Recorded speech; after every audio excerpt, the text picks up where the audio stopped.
کچھ کمایا تھا وہ سب اب ختم ہو چکا ہے، اب کمانے کی باری تمہاری ہے، میں تمہیں لکڑی لا کر دیتا ہوں، تم اس سے ٹوکریاں بون لینا۔ یہ کہہ کر وہ جنگل میں گیا اور ٹوکری کے لیے لکڑی کاٹ کر لے آیا۔ شہزادی نے ٹوکری بنانی شروع کر دی۔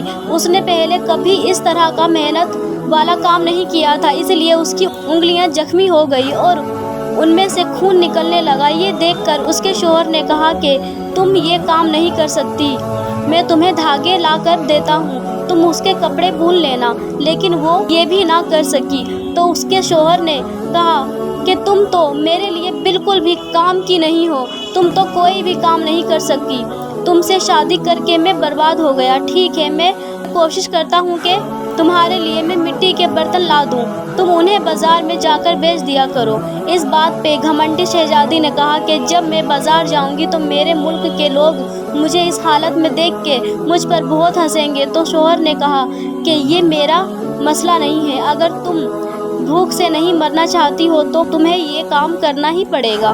مٹی کے برتن بیچنے کا کام بہت اچھا چل رہا تھا۔ لوگ جب ایک خوبصورت لڑکی کو بازار میں برتن بیچتے ہوئے دیکھتے تو اس پر ترس کھا کر اس سے کچھ نہ کچھ خرید لیتے۔ جب برتن بک گئے تو بھکاری نے اور برتن لا کر دیے۔ اسی دوران ایک سپاہی وہاں سے گزرا تو اس نے برتن لے کر اس میں لات مار کر توڑ دیے اور کہا کہ دوبارہ تم اس طرح سے راستہ مت گھیرنا، یہ برتن رکھ کر بیچ راستے پر مت بیچنا۔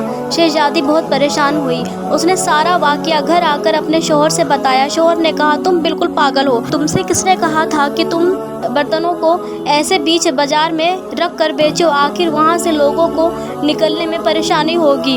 مجھے لگتا ہے کہ تم یہ بھی نہیں کر سکتی، یہ تمہارے بس کا کام نہیں ہے۔ میں شاہی محل جاؤں گا، ہو سکتا ہے شاید تمہارے لائق کوئی کام وہاں مل جائے۔ یہ کہہ کر وہ شاہی محل کے لیے روانہ ہو گیا۔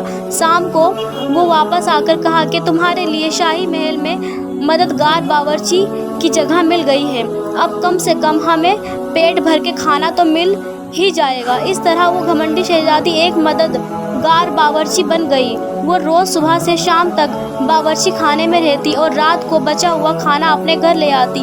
اس طرح دونوں میاں بیوی کا گزارا ہونے لگا۔ محل میں آئے ہوئے اسے کچھ ہی دن گزرا تھا کہ اس نے سنا کہ محل میں کوئی شاہی پروگرام ہے۔ جب مہمان آنے شروع ہوئے تو شہزادی باورچی خانے کی کھڑکی سے انہیں دیکھنے لگی۔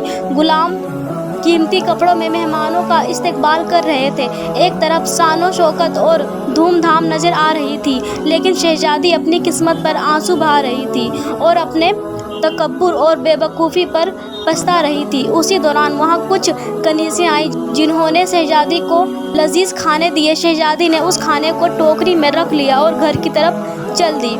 ابھی وہ محل کے دروازے سے گزر ہی رہی تھی کہ اچانک بہت قیمتی پوشاک پہنے ہوئے ایک آدمی نے اس کا راستہ روکا۔ شہزادی نے جب اس کی طرف دیکھا تو یہ وہی داڑھی والا بادشاہ تھا جس کا اس نے مذاق اڑایا تھا۔ وہ خوف سے کانپنے لگی۔ بادشاہ اسے لے کر محل میں پہنچا۔ اتنے سارے لوگوں کو دیکھ کر اس کا اپنے اوپر قابو نہیں رہا۔ وہ گھبراہٹ میں اس کے ہاتھ سے ٹوکری گر گئی اور اس میں سے کھانا نکل کر چاروں طرف بکھر گیا۔ تمام درباری ہنسنے لگے۔ شہزادی کا اس وقت حال ایسا تھا کہ کسی طرح زمین پھٹ جاتی اور وہ اس میں سما جاتی۔ اس نے جھٹکے سے اپنا ہاتھ چھڑا لیا اور بھاگنا چاہتی تھی، پھر بادشاہ نے اسے دوبارہ پکڑ لیا اور نرمی سے بولے کہ ڈرو مت، کیا تم مجھے نہیں پہچانتی ہو؟ میں وہی بھکاری ہوں جو تمہارے ساتھ جھوپڑی میں رہتا تھا، اور میں وہی سپاہی ہوں جس نے تمہارے برتن توڑے تھے۔ یہ سب کچھ میں نے تمہارے لیے اس لیے کیا کیونکہ میں تمہیں پسند کرتا تھا اور تم سے شادی کرنا چاہتا تھا۔ اب تمہارے گھمنڈ کا علاج ہو چکا ہے۔ میں وہی بھکاری ہوں جس کے ساتھ تم رہا کرتی تھی۔ اب تمہیں اچھا سبق مل گیا ہے، پچھلے باتوں کو بھول جاؤ اور دیکھو ہماری شادی کی تیاری ہو رہی ہے۔ اسی وقت کنیزیاں آئی اور اسے اپنے ساتھ لے گئیں۔ شہزادی کو نہلا کر اسے دلہن کا لباس پہنایا گیا۔ پھر جب وہ دوبارہ وہاں آئی تو دیکھا کہ اس کے ماں باپ اور تمام درباری وہاں موجود تھے۔ لوگوں نے اسے مبارکباد دی۔ اس وقت شہزادی بالکل بدل گئی تھی۔ اس کا گزر، اس کا گھمنڈ سب ختم، اس کا غرور، اس کا گھمنڈ سب ختم ہو چکا تھا۔ اس نے زندگی گزارنے کا ڈھنگ سیکھ لیا تھا۔ دوستو حالات جیسے بھی ہوں انسان کو کبھی تکبر اور گھمنڈ نہیں کرنا چاہیے۔ اللہ تعالیٰ کا ہمیشہ شکر ادا کرنا چاہیے، بھلا آپ کسی بھی حال میں ہو، آپ کا اچھا حال ہو یا آپ کا برا حال ہو، کبھی بھی آپ اللہ تعالیٰ کو برا نہ بولے۔ اس چیز میں بھی آپ اپنی پریشانی دکھی کے حالات میں بھی اللہ تعالیٰ کا شکر ادا کریں۔ تو میرے پیارے دوستو اگر آپ کو میری ویڈیو اچھی لگی ہو تو پلیز جلدی کریں میرے اس چینل AHS اسٹوریز کو لائک کریں، سبسکرائب کریں، شیئر اور کمنٹ کرنا نہ بھولیں پلیز۔ اللہ حافظ۔